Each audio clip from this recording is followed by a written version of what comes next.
निर्मला सीतारामन यांनी नुकताच अर्थसंकल्प हा सादर केलेला आहे. नेमकं या अर्थसंकल्पातनं काय महत्वाचे मुद्दे आपण त्या ठिकाणी नागरिकांचं लक्ष वेधून घेतो?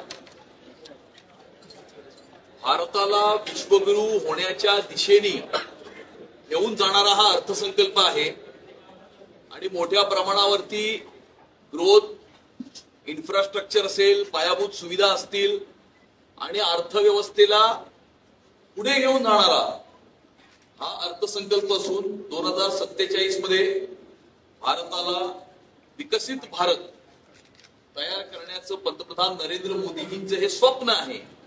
त्या स्वप्नपूर्तीच्या दिशेने भारताला घेऊन जाणारा हा अर्थसंकल्प आहे.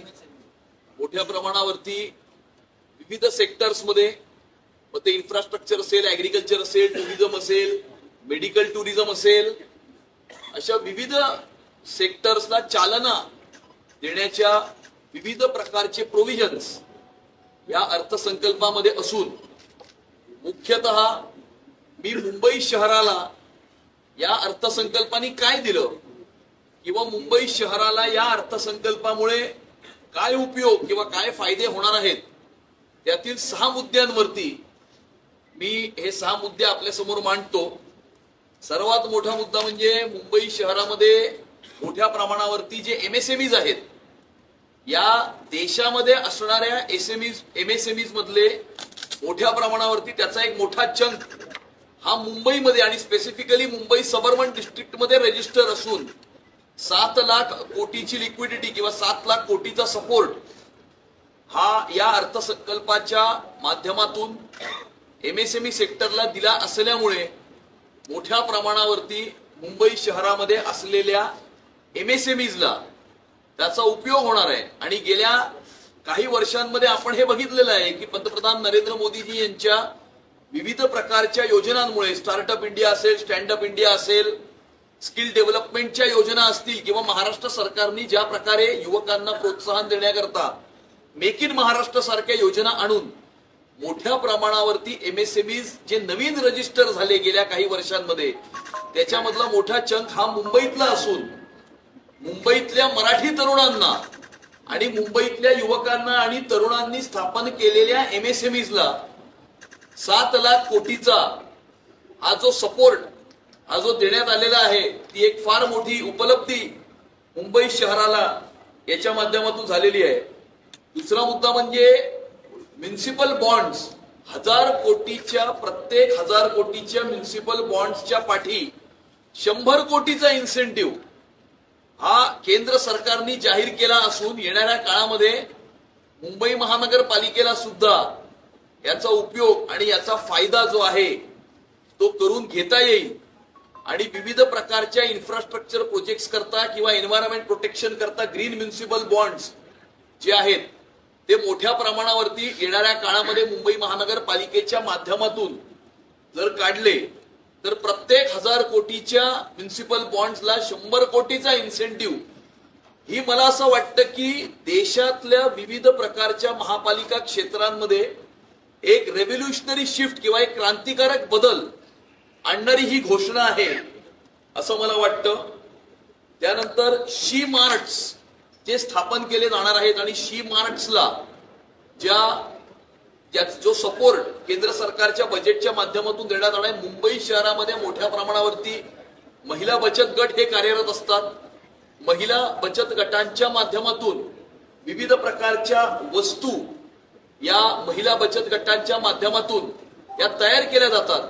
त्या विविध प्रकारच्या तयार केलेल्या वस्तूंना एक चांगली मार्केट प्लेस उपलब्ध करून देण्याची योजना ही केंद्र सरकारच्या माध्यमातून शी मार्ट्सच्या माध्यमातून ही अनाऊन्स केलेली आहे किंवा त्याची घोषणा ही झालेली आहे.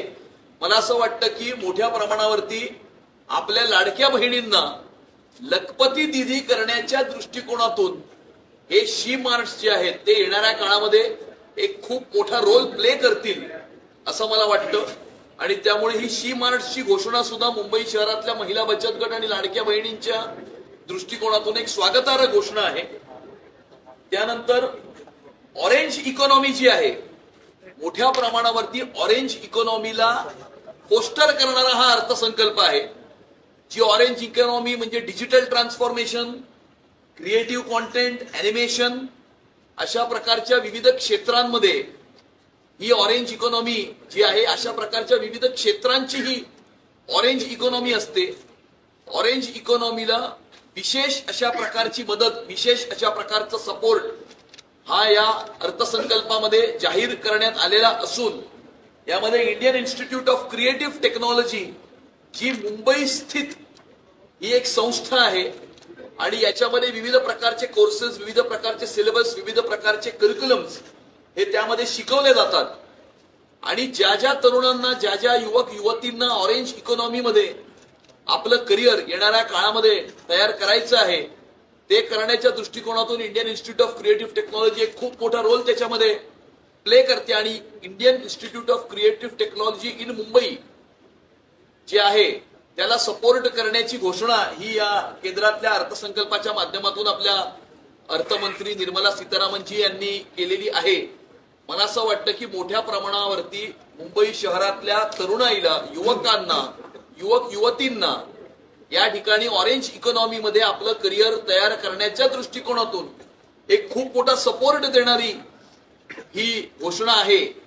आणि आज आपली जी तरुणाई आहे, जी जेन झी आहे, जी ऑरेंज इकॉनॉमीमध्ये, डिजिटल ट्रान्सफॉर्मेशन मध्ये, क्रिएटिव्ह कॉन्टेंट क्रिएशन मध्ये, अशा विविध क्षेत्रांमध्ये ज्यांना आपले करिअर्स जे तयार करायचे आहेत ऑरेंज इकॉनॉमीमध्ये, त्यांच्या दृष्टिकोनातून ही एक खूप मोठी उपलब्धी, एक खूप मोठी अपॉर्च्युनिटी ही केंद्र सरकारच्या बजेटच्या माध्यमातून क्रिएट केलेली आहे.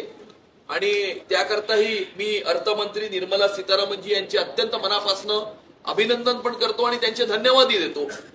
तसंच Mumbai Pune high speed rail कॉरिडॉरची घोषणा ही या अर्थसंकल्पाच्या माध्यमातून केंद्रीय अर्थमंत्र्यांनी केलेली आहे.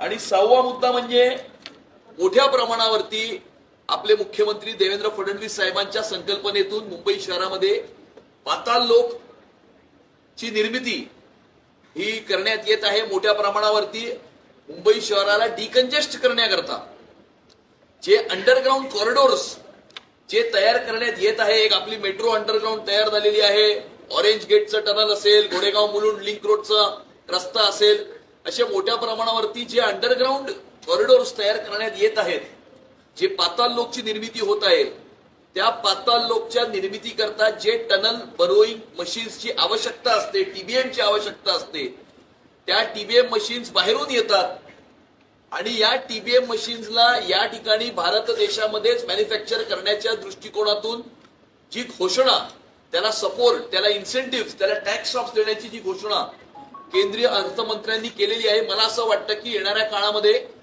मुंबई शहराच्या पाताल लोकच्या निर्मितीला मोठ्या प्रमाणावरती गती देणारी ही घोषणा आहे. पण मोठ्या प्रमाणावर जर टीबीएम जर इम्पोर्ट होते तर विविध पोर्ट्सवरती त्याला दुसऱ्या देशातनं ते किती लवकर पाठवले जातं याच्यावरती त्या प्रोजेक्टची कम्प्लिशन अवलंबून असते. परंतु दुसऱ्या देशातून आयात करण्यात येणाऱ्या टीबीएम्स वरती अवलंबून न राहता त्या टीबीएम्सची मॅन्युफॅक्चरिंग किंवा निर्मिती ही आपल्या देशामध्येच होऊन त्याकरता त्याला चालना देण्याची घोषणा ही केंद्रीय अर्थमंत्र्यांनी या अर्थसंकल्पाच्या माध्यमातून केलेली आहे. मला असं वाटतं की मुंबई शहराला मदत करणारी, मुंबई शहराला उपयोगात येणाऱ्या या 6 मेजर घोषणा या केंद्रीय अर्थमंत्र्यांनी आपल्या अर्थसंकल्पीय भाषणातून केलेल्या आहेत. मला असं वाटतं की येणाऱ्या काळामध्ये ज्या वेळेला विकसित भारत होतोय, विकसित महाराष्ट्र होतोय, एक विकसित मुंबई निर्माण करण्याच्या दृष्टिकोनातून या 6 घोषणा या मुंबई शहराच्या दृष्टिकोनातून, मुंबई शहराला चालना देण्याच्या दृष्टिकोनातून फार मोठ्या घोषणा आहेत. आणि नक्कीच येणाऱ्या काळामध्ये ज्या वेळेला मुंबईची महानगरपालिका सन्माननीय मुख्यमंत्री देवेंद्र फडणवीसजींच्या मार्गदर्शनाखाली, सन्माननीय प्रधानमंत्री नरेंद्र मोदीजींच्या व्हिजननुसार ज्या वेळेला काम करायला सुरुवात करेल, विकसित मुंबई निर्माण करण्याच्या दृष्टिकोनातून काम करायला सुरुवात करेल, या 6 घोषणा ज्या आहेत त्या 6 घोषणा विकसित मुंबई निर्माण करण्याच्या दृष्टिकोनातून फार मोठ्या उपलब्धी आहेत असं मला वाटतं. आणि त्याकरता मी केंद्रीय अर्थमंत्री निर्मला सीतारामनजी यांचे अत्यंत मनापासून आभार प्रकट करतो आणि त्यांना धन्यवाद देतो.